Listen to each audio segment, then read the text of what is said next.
Contrast Uncut is season 2, episode 1. I got a lot in store for you. I'm at somewhere I'm not ever been. I've driven by them. I've tried to ride a golf course in high school before, steal it from security, but I'm on the course right now. And man, tell them who we got. Hey, it is an honor and a pleasure to bring the Godfather of Latin hip hop, my man, Mellow Man Ace. Yes, sir. Yes, sir. Welcome to Contrast and Uncut. Yes. It is an honor to have you here. I mean, because number one, for what you've done to the game of hip hop, especially West Coast hip hop and Latin hip hop. I don't know if a lot of people know, especially youngsters, but you definitely one of the cats. That's why they call you the Godfather. That means something, bro. So we gotta thank you for that. And as they say, give you your flowers for putting that stamp in hip hop, bro, because you're a part of that hip hop history, bro. For real talk. Thank you, man. Thank you. Real talk, man. What's good? Hey, we got a lot in store for us. I guess we got to work out today. You're gonna work out a little bit. You're gonna learn today, yeah. Yeah. Let's go. What's happening, bro? Man, where we at? Right now we're in beautiful Monterey, California, at the golf course, having a great time, man. I mean, it's a nice little nine-hole course and a little par 3, you know what I mean, executive. And so that's basically what we're doing right now. And we're gonna do a fly-ass interview for the people, Man, as you know, you get me in my element, you know. man, it's the best way to start off the second season. Yeah. Just doing some wild stuff. I've never done this. I mean, I've driven around the country club a few times, been to some golf courses, and I ain't never actually put my feet in the grass and walked around this. So it's gonna be an adventure for myself. What's great for you about it? Why golf? You know what, man? As the older I got, I needed to stay active. You know what I mean? So that when I do my concerts and shows and whatnot, I can still be somewhat in the game. You know, and not let myself go health-wise. And how I got on was, I mean, we were going through the bumps and the bruises growing up in Southgate, and you know, shopping early demos and whatnot, and coming across shady individuals in the Hollywood Hills and people like that wanted to take advantage of the fact that we were just rookies. Yeah. I was just a rookie in the game, so we'd have meetings, and these people will always talk about, yeah, we'll take your publishing and we'll do this and we'll have you sign that. And nothing Sounds felt good, but nothing felt right because there was no money. Yeah. You know what I mean? I didn't hear of anybody talking about some money until the bottom line. Delicious Vinyl came to the table one day. I went to the studio with DJ Muggs in Cypress Hill. He was doing a cut for his other group 7A3 and for the movie Colors soundtrack. And I believe that's what we were doing there. And I rolled up with him to the studio that day, and we met a guy by the name of Mike Ross, another brother by the name of Matt Dyke, rest in peace now, who founded Delicious Vinyl Records. And they said, hey, you know, we just starting out, we're a new company. We just signed a guy by the name of Tone Loc, and another brother by the name of Young MC. Yeah. He goes to USC, man. Yeah. You know what I mean? and these guys were called the Dust Brothers. Little did I know. So I ended up letting them hear my stuff in Spanish. They loved it. They said, come back the next day. If you sound dope, we'll give you a deal. Right. And at the time, I had just been, my pops had just kicked me out of the house. So I needed something. You know, because he wanted me to hold down a job, and I'm like, nah, I'm gonna make it. You know what I mean? I'm gonna do my thing. And You believed in plan A. I believed in plan A. No so plan much. B. Yeah. That was plan B too. You know what I mean? You So branch to it. right. So after that, I came back. They loved it, and we got a small little record deal. It was for a single, for all Spanish rap record that I used to kick from around the way. But that's the start. In a nutshell how that went down. So let me ask you this. All right, so all my artists, whoever I interview, because there's so many different elements of the industry, do you feel like the game chose you, or did you choose the game? To be honest with you, I think I chose the game because at the time, before Pops had kicked me out, he was grooming me to be a baseball player, right? Being from Cuba, you either roll cigars or play baseball. I was a baseball player, and What position? I was a pitcher, and not to put a whole lot of sugar and extras on it, yoga stretch it. But you know, I was being scouted at the time. I was very good, but I couldn't make the grade in school. The C average thing came in 2.0. It was I think it was something like that, some basic shit like that. But you got to remember, I came from a different country, so I was always behind a learning curve. And I just couldn't make the grade, so I got kicked off the team. Shit, a communist country at that. And maybe too was that a fight I had with my third baseman in the dugout. Shit got real. You know, but anyway, music was always in the family business. Was the family business since my grandfather. He was the orchestra leader of the Cuban National Military Army Orchestra, right? Wow. And then my uncle Upiano and my grandfather, I'm named after them. My uncle Upiano's a musician. All his kids are musicians. My brother Sendog. Generations. My brother Sendog. And then my cousin on my other uncle's side. All of them are musicians, you know. So music kind of chose me, but my dad was trying to keep me away from music. You know what I mean? But that was the family business. And so I just picked that back up, you know what I mean? And when you saw me wearing and rocking the Panama hat with the Guayabera shirt, that's all shit that my uncle used to wear in Cuba and my grandfather, you know what I mean? So when I brought that to the style, it kind of all clicked and people were like, that's got a good look, it's got a good sound. Flow. You know what I mean? It matched the style with the bilingual stuff and Bro, your energy. it My grandfather, he swam across the border and fought in World War I, and that was pretty much the way how he got his citizenship. He met my grandmother, and that's how my mom came along.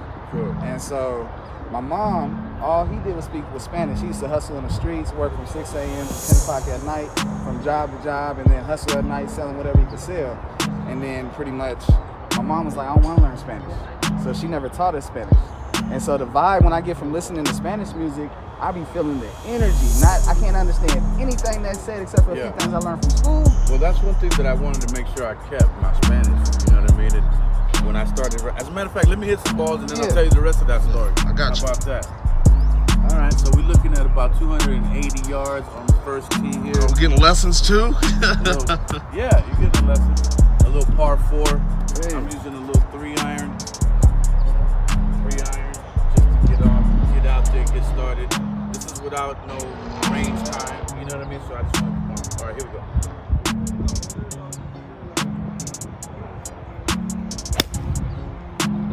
Does that feel, real quick, does that feeling ever get old? No, it doesn't, man. Yeah, that's real talk, bro. You gotta love it, man.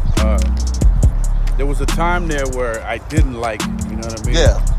And it was because things were a little too overwhelming at that time. You know, it's like when you know that part of the game is coming, and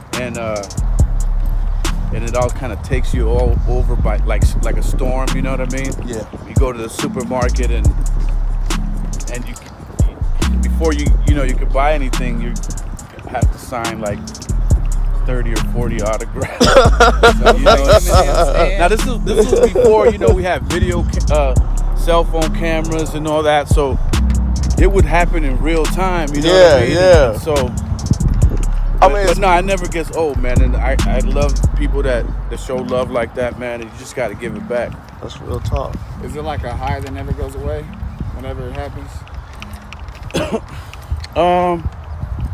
Nah, not something like that. I can't compare it to a high, but it's just Or being on stage it's with just the crowd? more of like an appreciation thing. You feel me? It's getting your props in real time and your flowers while you're alive type of thing. Yes, sir. You know what I mean? So No, there's a lot of flowers to give you over this show. That's a fact. hey, well, let's go pick them up like these balls out here. Yeah, man, we Yes, almost sir. to the next spot. Let me get my quote in. The most important thing is to try and inspire people so that they can be great in whatever they want to do. Kobe Bryant. I'm gonna say that one more time because people that listen slow, I talk fast. I'm gonna slow it down. The most important thing is to try and inspire people so that they can be great in whatever they want to do. Kobe Bryant. R.I.P. R.I.P. No doubt. Yeah, I mean, you know what? I don't know. obviously I'm a little older than Kobe, and at his age, maybe that's a great thing to say. For my age, I'll be 53 in April. I don't think that's the most important thing. I think the most important thing, and I don't want, to all the Kobe lovers, yo, all respect, yo, for real. Don't bash me and shit like that. No, it's the quote. It's what's being My said. quote would be more like, when it's all said and done, hopefully you found yourself in this mess, in this wilderness we call life, and you have been able to shed all the indoctrinations that this world can put on you. To me, that's the most important thing. But I'm not gonna knock you because you've inspired all these other great Spanglish rappers that are out there right now. Yeah, No doubt. In the world. I mean, the Bad Bunnies. Artists come from. I think artists come from some type of origin story, especially when it comes down to representing your culture and your people. And like I said, giving your flowers. You're one of the cats that paved the way for that. creator. Spanglish rap creator. Godfather. Yes, Spanglish I rap, mean, no doubt. Like, there's so much I that... appreciate that. Real That's talk. love. No, for real. Unfortunately, no, it's not. You got to play what you play, and it's all love. You know what I mean? How long you been golfing? I've been golfing for 30 years. Yeah. 30 years. My man Kid Frost was the first one that started me Wow, golfing. there's an exclusive right there, Kid Frost. Got you golfing. It was after our first tour, our first U.S. tour, and he kept telling me on the tour bus, "Hey man, you gotta play golf, man. I'm a semi-pro. I'm a semi-pro. Woo, woo, woo. I got my card, this whoopty bam that. You know what I mean?" And I said, "All right, well shit. When we get back, let's go. Take me to buy me some clubs or whatever." Right? We got back. We had both had a pocket full of money. We shut down Roger Dunn Golf Shop that day. We said, "Close the door. We going to town in here." And he taught me the game, man. That's what's up. So 30 years. That's 30 dope. years. But 30 years I've been playing. Yeah. So what's something you feel like is you're most proud of? 30 years, something that you can sit back and be like, I got this underneath my belt, what I wanted. You know what? I can't even say. There's more? I don't know. There's more. There's still more. I'm doing other things. So it's endless. I mean, you want to, as long as you're alive and you're creative, because remember, creativity doesn't have an expiration date. Okay? In America, they kind of want you to have an expiration date. All over parts of the world, they had them picked up hip hop, and you still see breakdancing all over the globe, man. Yeah. And we, the ones who started it, left that alone, got on some champagne bubble shit. It was While bougie. the rest of the world, We got bougie hella hard. When was the last time you heard a rapper say anything remotely about the elements of this shit? We talking about your 1% rappers that's 1%, out there, yeah, right? Your yeah, 1%ers, yeah. right? Yeah. His thing, I'm not gonna try to ride his wave. It's just it's not what I do. You gotta stay true to yourself. All right, so No I gotta matter what. ask you, man. I ask all my guests this question. When was the last time you were pulled over? And before you be like, why are you asking this? It's all about awareness. I try to drive awareness to anybody that doesn't have a father at home, a big brother. They getting information in the streets. And a lot of times people ain't getting information on what to do if they get caught.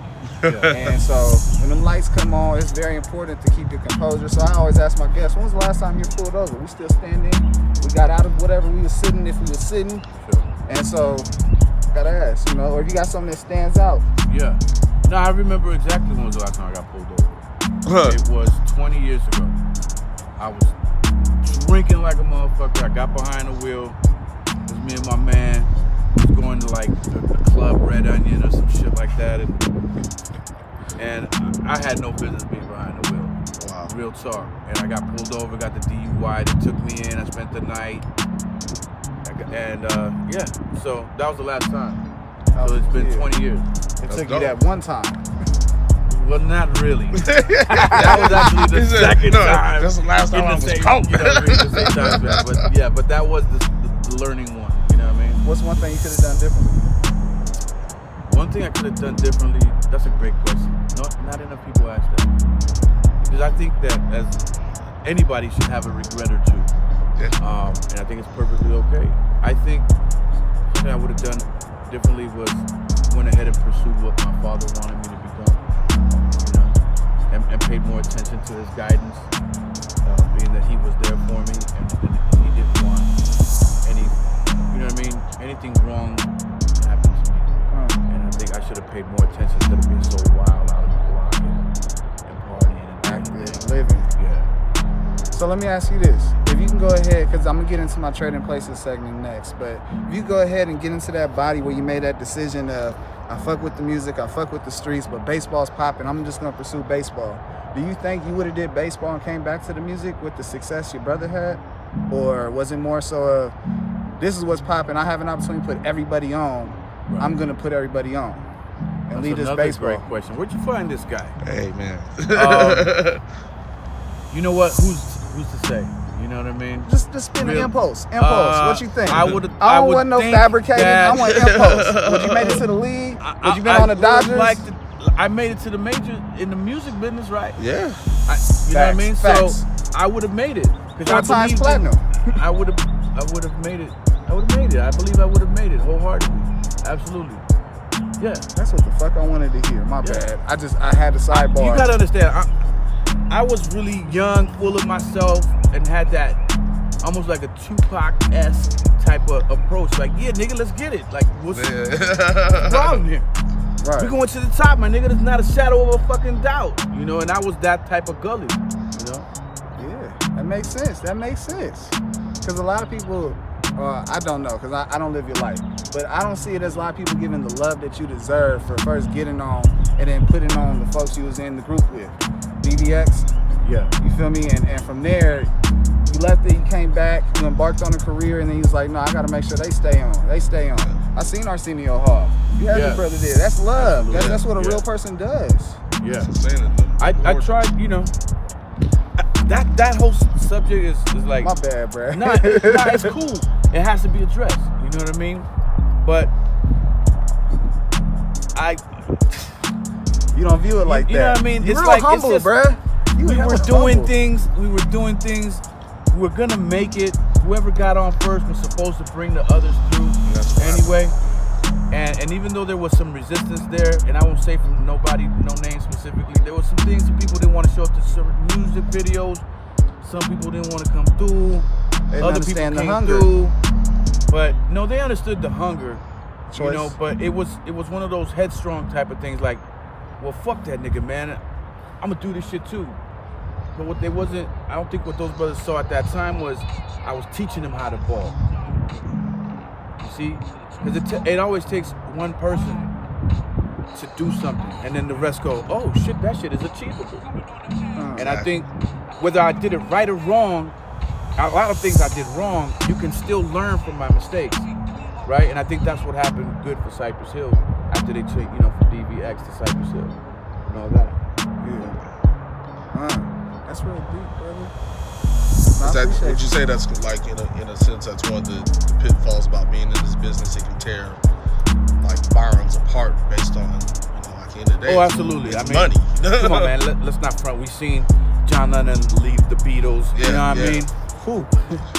Come on. Did it ever strike you in a way as like when you see it happen to other groups and like, oh, that'll never happen to us, we stronger than that. Then it happens, you're like, I can't believe this. I mean, look, you have to understand, like I left Cypress Hill because I got kicked out of the house and I had to do something. Yeah. So even though I'm the younger brother between me and Sendog, I had to grow up faster, if that makes sense. Yeah, no, right? real So talk. I had to do something in order to get back in good graces with Pops. I mean, y'all still right? individuals, so you had to do what you had to do. I had to grow up. Yeah. I had to grow up. And, you know, as the little brother, I was able to come back and then buy Sendog his first car. That's what's up. You know what I mean? Yeah. Shit like that. So it's memories. It's the realest shit that, and it's very spiritual. Like people Yeah. say, are you religious? Hell, fuck no. I'm spiritual. My nigga, this game will make you so spiritual. Yeah, real shit. It got nothing to do with religion, so don't even come in the game. Yeah. If you ask me something, I'll give it to you $1, you know, and then it's digest it, Yeah. masticate on that. Youngsters, if you ain't You know. hearing nothing, keep it 100 with people. But think before you speak. Lord. Well, if you don't think about something, think before you speak. Can you imagine if it was different, what would it be? If what was different? The life. The life that's been made for you up until now. If you would have took a different direction, You not gotta even with the remember, baseball. Nothing is made for anybody. Yeah. You either think it up, you Right. manifest it. Yeah. What you think about the most becomes your reality. That's just a fact, Jack. Absolutely. Okay? That's a universal law. What you put your mind to accomplish is what you're gonna accomplish. Bro, Now, if you tap out along the way, that was also a choice. Yeah. You decided to tap the fuck out. You know what I mean? So, I set my life up to be like this. Yeah, Right. real So when I talk. got in my 50s, I could be in the golf course. chilling. And don't get me wrong, I'm not a rich man by any means. I'm not that dude. But my publishing company did okay. You straight. Did okay. I'm And cool. That was a wealthy am I choice. still trying to get a restaurant going in Cabo San Lucas? Yes. But, you know, It's on the growth. do what you do, right? And then hopefully it all comes together. Think about it real heavy. Again, anything you decide to do, let that be all you think about until you get there. Plan A. And then you think about other things, you know, As you once you achieve. achieve those things, Yeah. that's the power of the mind. You know what I mean? That's how powerful the brain is. Bruh. It's gonna be like, let's say for instance, a cat that wants to become a professional basketball player. This is all that young man thinks about till he gets there. These Zion What's up? Williamson dudes and anybody of that caliber, right? Yeah. That's all they think about. They wasn't thinking about girls. They wasn't thinking about hanging out at the mall. And no, they was in the gym. So they made a conscious decision. They made a conscious decision that that's what they wanted to become. So ultimately, that's what they became. Real talk. Yeah. So let me ask you this. I've Trading Places. You ever seen the movie Trading Places? Dan Aykroyd, Eddie Murphy? Yes, Classic movie. love it. Yeah. So I take two people's lives and I switch them. Two iconic lives. And then one, the first question is, do you think it'll work? And two, we'll talk about how life would be if this worked. I've done Donald Trump and Tupac before. I've done all type of crazy stuff. Okay. But for you, my friend, you ready? I got Damon Wayans trading lives with Mario Lopez. Damon Wayans, Mario Lopez. Okay. Switch lives. Switch lives. Now we got Chisel Man AC Slater. is now a part of the Wayans family.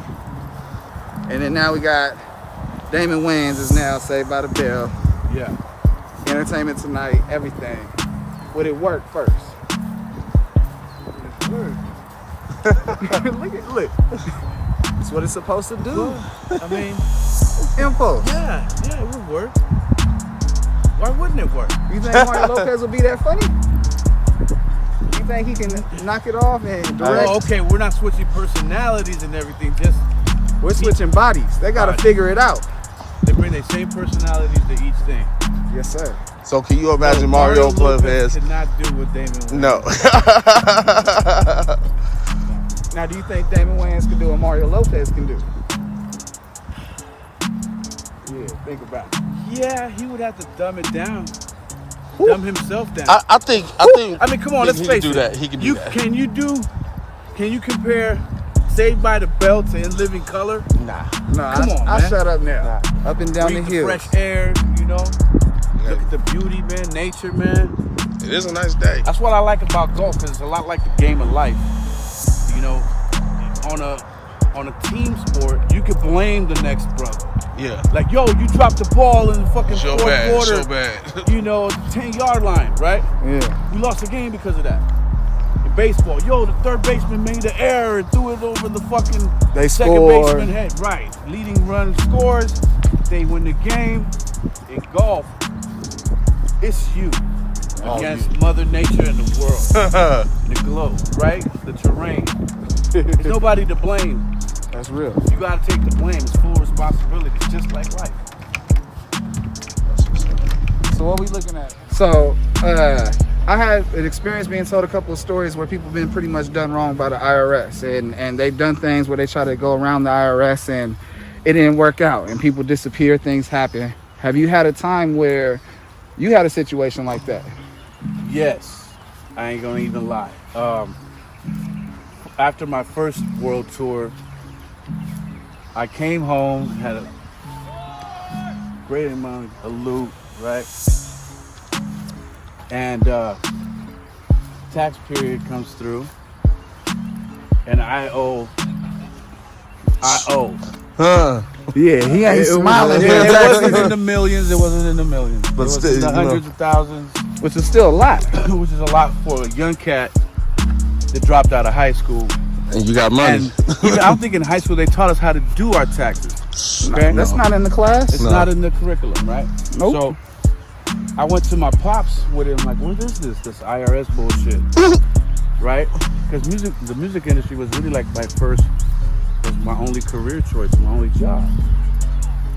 He goes, oh yeah, you got to pay 10% of everything that you made back to them, to the government. I'm like, what? Where were they when I was writing this shit late night? Where were they when I had to lay down the groundwork and the bricklaying shit for all Latinos, performing in crunchy little clubs in Nogales, Mexico, Man. with chickens out in front of the club, and niggas with bayonets and all types of fly shit like that. Shit, bro. IRS Where didn't were send they? you on no flights around the world. Where were they? They ain't Now give they you no wanna kickback. But the way I look at it, man, the IRS, they're a lot like church. Yep, They want their 15%. Yeah. But what are you most excited for? I'll be honest with you, project-wise, I mean, I don't want to say too much, but I'm working on a project that will shine a light on. It's a film project that'll shine a light on. Now that we have so many Latinos thriving in hip hop, it's gonna shine the light on that struggle that it first took. You know, the Latinos' importance in modern day culture, if you will. Oh, Right? nice. And I think it's an untold story, but it's one that needs to be told, because you definitely want to write your own narrative in this country, in any country really, but especially in this country. You want to own the narrative of your own story. And who better to tell it than you? Hey, thank you, brother. Appreciate that. But you know what I mean? Because people have a tendency to not tell your story or tell it differently, Yeah. alter the facts. And they don't do it justice. Yeah, so I think I'm talking about Big Pun. I'm talking about Yeah. Cardi B, Pitbull, and Cypress Hill, and Mellow Man Ace. Mellow Man Ace, Yeah. Mr. Chic, the Meme Machine, and Crazy Legs. Yeah. And so we want to tell everybody's successes, you know what I mean? And so that's what has me really excited, you know what I mean? Then of course, you know, doing this every other day with my back heels on the off days, you know what I mean? So, and like I said earlier, I'm trying to open a restaurant in Cabo San Lucas, a Cuban restaurant. But to Cabo, there's no Cuban restaurants out there. Really? Recognize a need. Yeah, Philly. I feel You know what I the mean? Find demand, all that. Yes, sir. Who don't like a Cuban in the summertime? You know what I mean? That's right. So, but my people are working on that out there. So that a has lot me to be excited. And then seeing my pops every day. You know, now that he lives with me at my house, and just being able to kick it with him. And it's such a simple thing. It sounds kind of corny, but it's really been good, man, for the soul, bro. You know what I mean? Real talk. Waking up and making them his café con leche, you know what I mean, and feeding them and taking them to little things with me. Sometimes I'm gonna take them to a concert I'm doing here pretty soon, and it's gonna be like his first show That's in dope. about 20 years. He used to come out to a lot of shows when I first got on, and so he hasn't been to one in a long time. So we're gonna bring him out there and do all that kind of stuff. And I mean, just the simple things in life, man. Like you gotta find peace within yourself. And I think what's important are the little things. You know what I mean? How many times have you seen your mother lately? How many times have you said I love you to your kids? You know, it's just grown now. You know what I mean? Real talk. It's grown talk, man. It's like when I was 32, there's these things I didn't care about. You know what I mean? Stages. You gotta go through those stages. So you a dedicated dad, bruh. I gotta give you flowers for that, because you've been very transparent through all of your stuff being a dad. And I definitely gotta take my hat off, because you battled. You gave up opportunities to make sure you put the value and principles in that. So I gotta make sure I shake your hand on that. Thank you, brother. That's big. Thank you, brother. That's something you don't hear every day, but thank you. I appreciate that. So how do you balance? How did you find a way to balance? Like, what was where you were like, this outweighs this?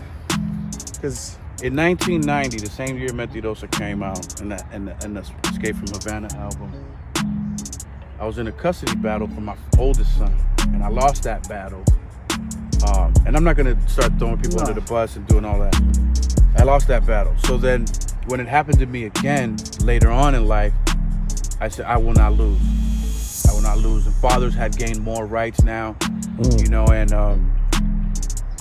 through that time span. And so I went forward and I got full custody of my son, Kazal. And I mean, that was, to me, it was important. They already took one of my sons from me that I don't know.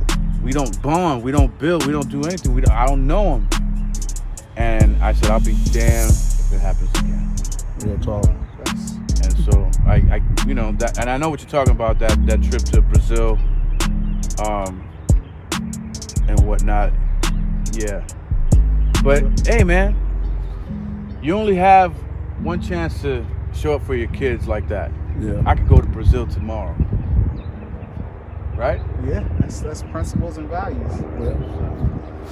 All right. Real quick. We gotta keep it going. It's a hectic shot right here. You see the slope? Go ahead. Go ahead. Would you let any of these new rappers do a remake of Mentirosa? If the money was right. If the money was right? Money was right. Anything is negotiable. Yeah, yeah. I mean, but does it still have to sound good to you, too? I don't give a good goddamn. What approach did you take to doing the music? And Well, I mean, remember, I had to learn English. So it's the reversal of that young man, right? Because I came to this country knowing Spanish. So I had to learn English. So I kind of did the same thing he did without really giving myself a pat on the back or anything like that, because you had to learn, you got to learn what's going on around your surroundings, right? So in order to adapt, overcome, get at these honeys out here, you know. There wasn't, I'll tell you what, for one, like the girls in the 1970s and 80s, when I first came, especially in the 70s, I spoke like Sammy Sosa, you know. Baseball's been very, very good to me, you know. Shit like that. So imagine trying to get at a girl like, what's up, baby? Can you go to me to the store to talk about something? You know, it just wasn't. Girls are like, you ain't getting no cutty, brother. No cutty. None. And so, I mean, no, that was awesome that he did that and he overcame that. But I've done it myself, so it's like, you have to do it. You know? If you want something bad enough, you're going to have to do it. That's deep. Man, you got any questions for us? I really don't. He said, fuck y'all. Y'all fucking up my Hey, goal. man, it's my interview. This is my interview, not yours. Nah. But nah, I really, You know, on being the real, different, like, bro. They don't have these on podcasts. They don't ever ask the person they interviewing to. Okay, if you got here's a question for you. So we different, Will man. you ever play golf? Yeah, absolutely. Okay, for Doing it well, man. That's real talk. Yeah, so another question. Hit me. Are you an MC? Are you a rapper? I'm not. I'm an See? A&R behind the scenes. We've learned a little something here today. I saw the chains, I saw the jersey. I'm This cultured out, guy's right? an MC right here. Yeah. You know? I'm cultured. I don't rap, bro. I do everything behind the scenes. I love That's music. what's up. I'm a head. That's what's up. You feel me? That's what's up. And on that note, we're gonna bring one out. Hey. So on the year of the 30th anniversary, Mentirosa, any shows they gonna catch you at? What's something? Yeah, absolutely. I mean, Where can we see you? We got little things going on right now. I'll be in Santa Barbara, April 4th, with Rodney O, Stevie B, and some people at the Arlington Theater. Okay. And then I'll be doing the Bobby D concert. Shout out Bobby D. Shout out Bobby D. I remember working with his father. I've been in the game so long. Wow. Bobby Lee Sr. was the main promoter out here. Yeah. And Uncle Jam so Army. we'll be doing that. We'll be in Norco with that show with Nelly, Dogtown. Lovers and Friends. And so many others. It's just look it up online. It's gonna be a great show. That's a fucked up roll. See that? It is. Just keep. Hey, Get your roll on. What? Just try to put it down on the cut.